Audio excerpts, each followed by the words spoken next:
Assalamualaikum warahmatullahi wabarakatuh. Selamat datang di channel Historical Babble, sebuah channel yang senantiasa menyajikan pembahasan tentang fakta sejarah di seluruh dunia, terutama di bumi Nusantara.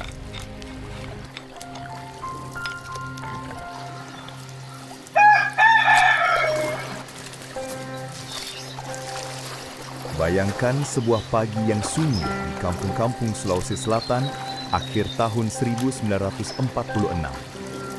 Matahari baru saja muncul. Namun ketenangan itu bukanlah pertanda damai. Di balik kabut tipis yang menyelimuti pematang sawah, ada langkah-langkah berat pasukan bersenjata. Mereka bukan prajurit yang datang membawa perlindungan. Mereka adalah utusan maut.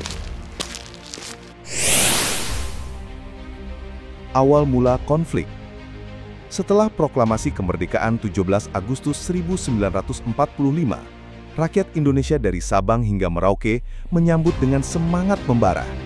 Namun bagi Belanda, kemerdekaan ini adalah sesuatu yang belum mereka terima.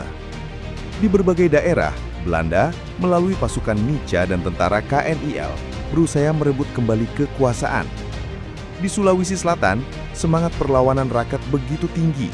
Para pejuang bergerilya di hutan, menyerang pos-pos Belanda dan mempertahankan kampung mereka dari penjajah.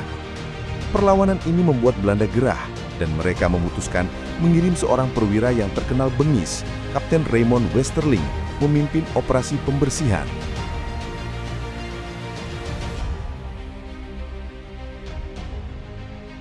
Kedatangan Westerling. Westerling datang dengan satu misi, menghancurkan perlawanan rakyat secepat mungkin dengan cara apapun. Ia membawa Depot Speciale Troepen, pasukan komando khusus yang terlatih untuk perang kilat dan operasi brutal. Metodenya, eksekusi cepat di tempat. Ia menerapkan apa yang disebut metode Westerling, teknik teror militer yang tanpa ampun, menuduh warga sebagai pemberontak, lalu menembak mereka tanpa pengadilan.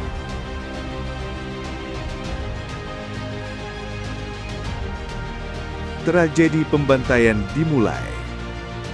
Pagi itu, pasukan Westerling mengepung sebuah desa di daerah Goa. Semua laki-laki berusia 15-50 tahun diperintahkan berkumpul di lapangan. Mereka diperiksa satu persatu. Siapa yang dicurigai sebagai pemberontak atau bahkan hanya karena dicurigai memiliki senjata, langsung dipisahkan dari kelompok. Suara tembakan pun pecah. Satu demi satu, tubuh rebah ke tanah. Darah mengalir di tanah merah Sulawesi. Teriakan ibu-ibu memanggil anaknya tak dihiraukan. Bahkan anak muda yang baru beranjak remaja tak luput dari moncong senapan. Peristiwa semacam ini tidak hanya terjadi di satu kampung. Dari Bulukumba, Parepare, Baru, hingga Takalar, operasi pembantaian ini menyapu bersih ribuan nyawa. Dalam waktu kurang dari 3 bulan, diperkirakan sekitar 40.000 orang dibunuh. Teror yang membungkam. Westerling tidak hanya membunuh, ia juga menggunakan teror psikologis, memaksa warga menonton eksekusi, membakar rumah dan merampas hasil panen. Tujuannya jelas, membuat rakyat takut untuk membantu pejuang kemerdekaan.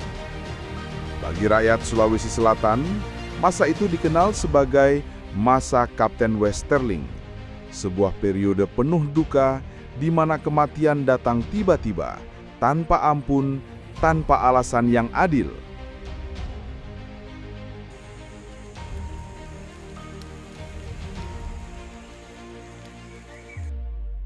Akhir operasi. Ironisnya, meskipun operasi Westerling sukses menghancurkan banyak jaringan perlawanan, tindakan brutal ini justru membuat dunia internasional mengecam Belanda. Namun, Westerling sendiri tidak pernah diadili secara tuntas. Ia kembali ke Belanda, hidup bertahun-tahun tanpa hukuman yang setimpal.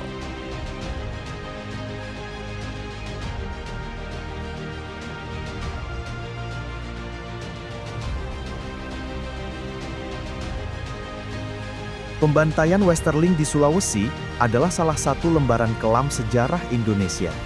Bukan sekedar angka korban, tetapi kisah manusia. Ayah yang tak kembali, ibu yang kehilangan anak, dan generasi yang tumbuh tanpa orang tua. Sejarah ini mengajarkan kita bahwa kemerdekaan dibayar dengan darah dan air mata, dan bahwa kekejaman seperti ini harus selalu diingat, agar tidak terulang lagi. Mengingat bukan berarti membenci, tetapi menghormati mereka yang gugur dan menjaga agar kemanusiaan tetap berdiri di atas keadilan. Untuk mengetahui lebih jauh tentang kekejaman Westerling, inilah 10 fakta kekejaman Westerling di Sulawesi Selatan 1946 hingga 1947. 1. Pemimpin Operasi Teror. Kapten Raymond Westerling memimpin Die Potentialtruppen (DST), pasukan komando KNIL yang dilatih khusus untuk operasi pembantaian di Sulawesi Selatan. 2. Metode pembersihan. Westerling menciptakan metode brutal yang dikenal sebagai metode Westerling, yaitu menuduh warga sebagai pemberontak, lalu mengeksekusi mereka tanpa proses hukum. 3. Eksekusi di tempat. Semua laki-laki berusia 15 hingga 50 tahun di desa yang diserbu, dikumpulkan di lapangan, diperiksa, dan yang dicurigai langsung ditembak di tempat. 4. Operasi kilat mematikan. Dalam waktu kurang dari 3 bulan, Operasi Westerling menjangkau banyak wilayah di Sulawesi Selatan seperti Bulukumba, Parepare, Baru, Goa, dan Takalar. 5. Jumlah korban besar. Diperkirakan sekitar 40.000 orang tewas dalam operasi ini, termasuk remaja, petani, dan warga sipil yang tidak bersenjata.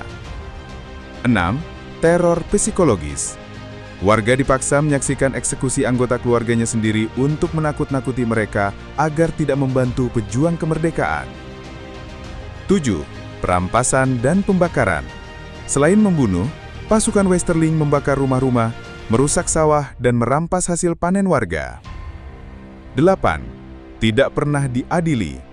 Meski dunia internasional mengecam, Westerling tidak pernah diadili secara tuntas atas kekejamannya dan hidup bebas di Belanda hingga akhir hayat. 9. Korban tak hanya pejuang. Banyak korban adalah warga sipil yang tidak terlibat dalam perlawanan bersenjata, namun tetap dibunuh hanya karena dicurigai. 10. Luka sejarah yang dalam. Peristiwa ini dikenal sebagai Masa Kapten Westerling, menjadi salah satu tragedi paling kelam dalam sejarah perjuangan kemerdekaan Indonesia. Demikianlah sepenggal cerita tentang kekejaman di masa lalu. Kisah yang amat sangat menyayat hati kita sebagai anak bangsa. Jika kalian suka dengan pembahasan video seperti ini, silahkan nyalakan lonceng notifikasinya dan jangan lupa dukung channel ini agar lebih berkembang dengan cara like, komen, share, dan subscribe agar kalian tidak ketinggalan di video pembahasan selanjutnya. Terima kasih sudah menyimak video ini sampai selesai. Wassalamualaikum warahmatullahi wabarakatuh. Salam budaya.